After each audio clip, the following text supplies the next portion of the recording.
Mga dre, nagbabalik pala si Manong Ferdi Vlog. Andito tayo ngayon sa may harapan ng Manila City Hall. I-explore po natin yung kagandahan ng lugar, ang mga magagandang tanawin dito sa paligid natin.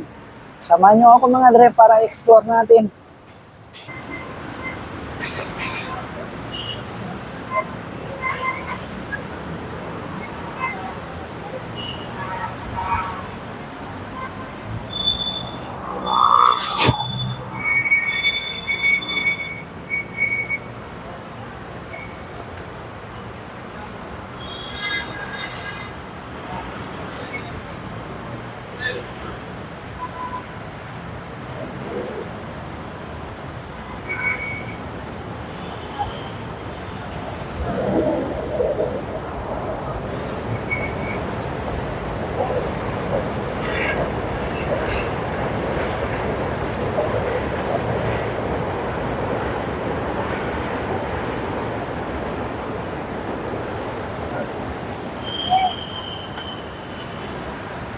Tapos mga dre, may mga food stall rin sila dito.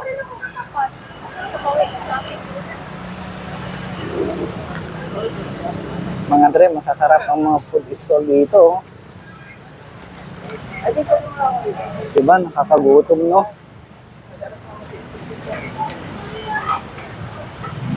Ma'am, okay lang.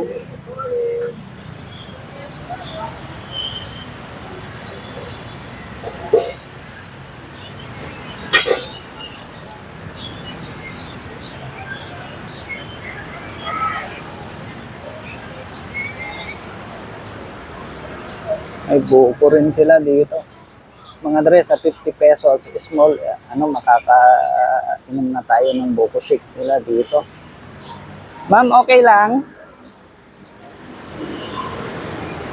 Ayan. Mga buko shake, andito lang sa harapan ng mga dre, Manila City Hall. Murang-mura pa. Ayuhin nyo na mga dre. Tapos may mga prutas rin sila dito. Ay, naku, daming kapatid.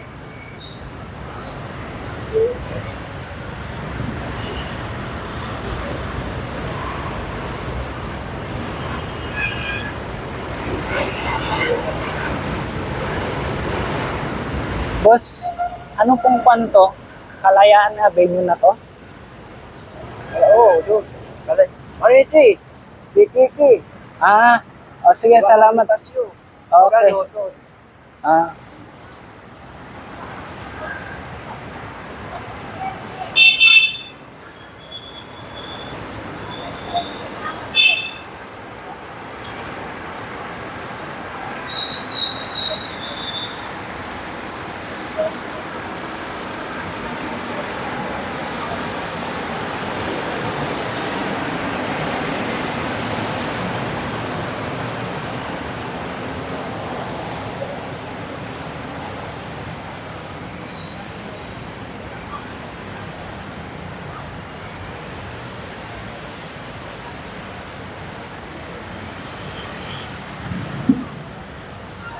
...1983.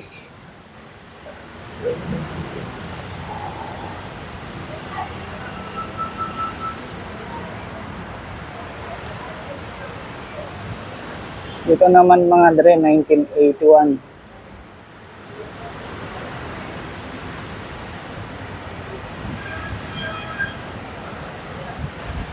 Tapos sa kabila naman, 1978 to 1979, 1980.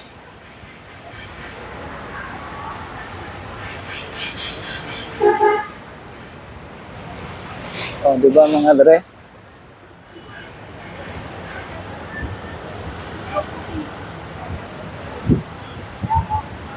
Ay, ito pala yung martial law mga dre, yan oh.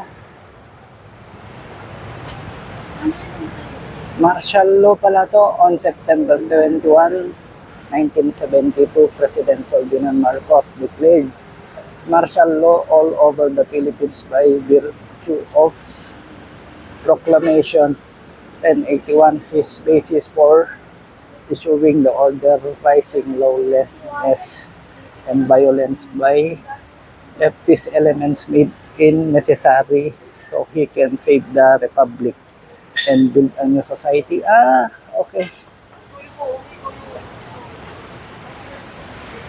Yun pala yun.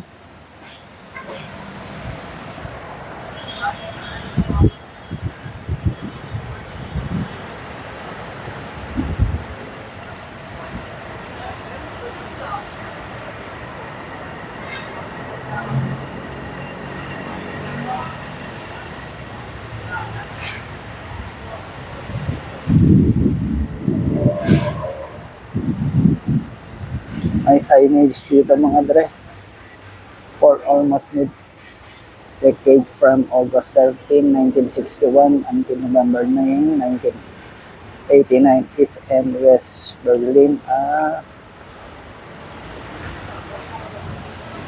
yun pala.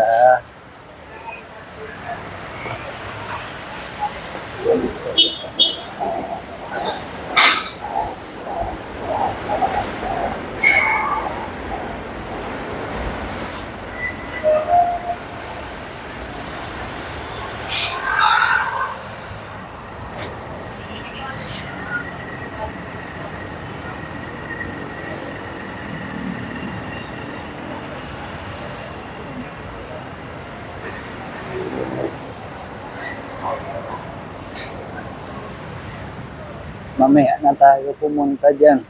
Dito muna tayo mga dre.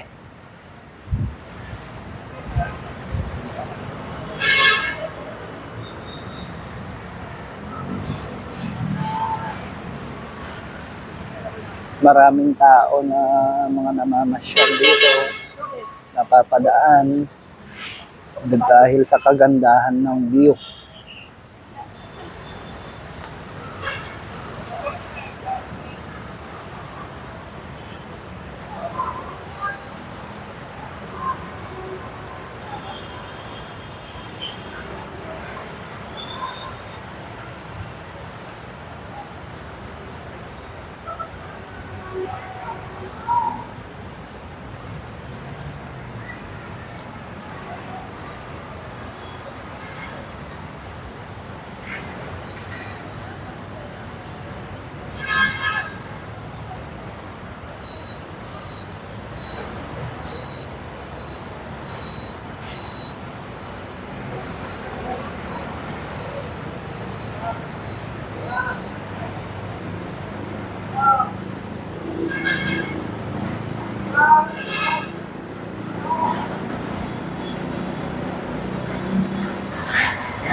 Emilio Jacinto.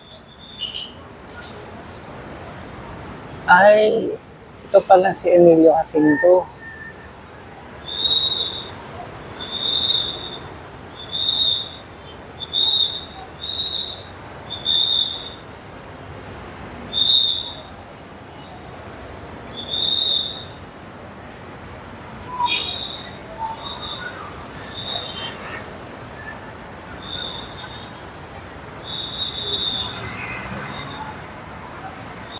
Ikisama ko sa vlog. Ma'am, anong oras po kayo nagbubukas sa umaga? Ano po? 10. Matagal na kayo dito, madam? Ha? Madam, baka gusto nyong i-shout out yung ano nyo, stall nyo. Malay mo.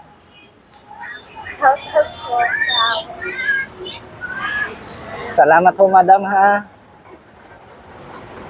Dito lang si madam sa harapan ng Manila City Hall sa park. Hanapin nyo lang yung stall niya. Magtitinda siya ng mga buko shake, buko juice at mineral water. Pagka napadayo kayo dito, hanapin nyo lang yung stall ni madam. Ayan, oh. Ma'am, okay lang isama natin sa vlog. Madam, okay na. Salamat ho. Mga dre, magandang umaga. Nagbabalik pala si Manong Ferdy Vlog. Nandito tayo ngayon sa may Kalayaan.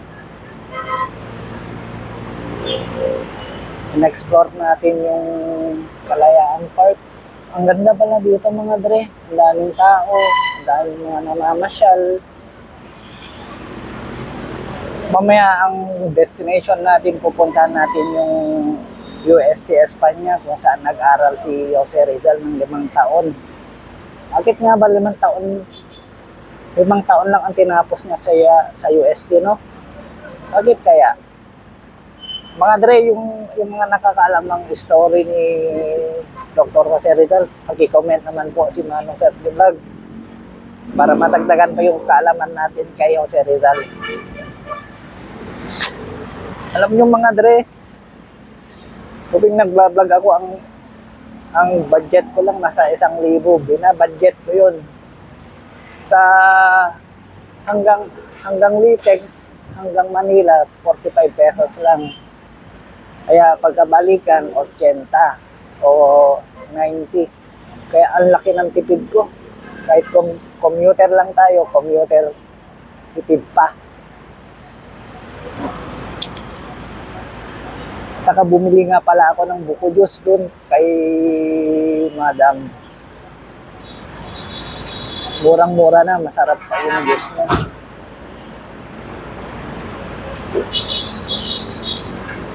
Masarap mga dre.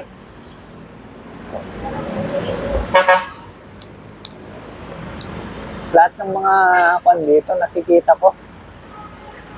Parang mga busy maglakad. Siguro papasok sa trabaho. Yung iba, siguro nilalakad yung permit, mga estudyante, mga ganun. Kaya napakaganda. Maganda dito mga dre. Hindi ka magsasawang puntahan o pasyalan. Kaya perfect na perfect to sa mga sa mga namamasyal.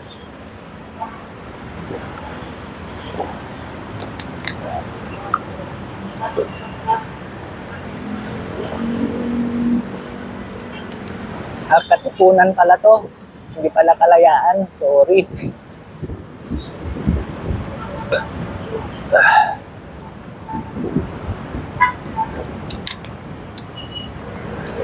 Yung harapan nito mga dre, kwan na to Intramuros.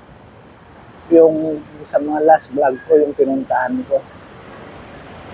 Ang Intramuros pala, napakalaki mga dre, hindi mo kaya ikutin ng isang araw. Siguro sa akin, konti lang yung pinuntahan ko, sa loob lang yung mga iba, yung ikot, hindi ko inikot, ang haba, hindi mo kaya.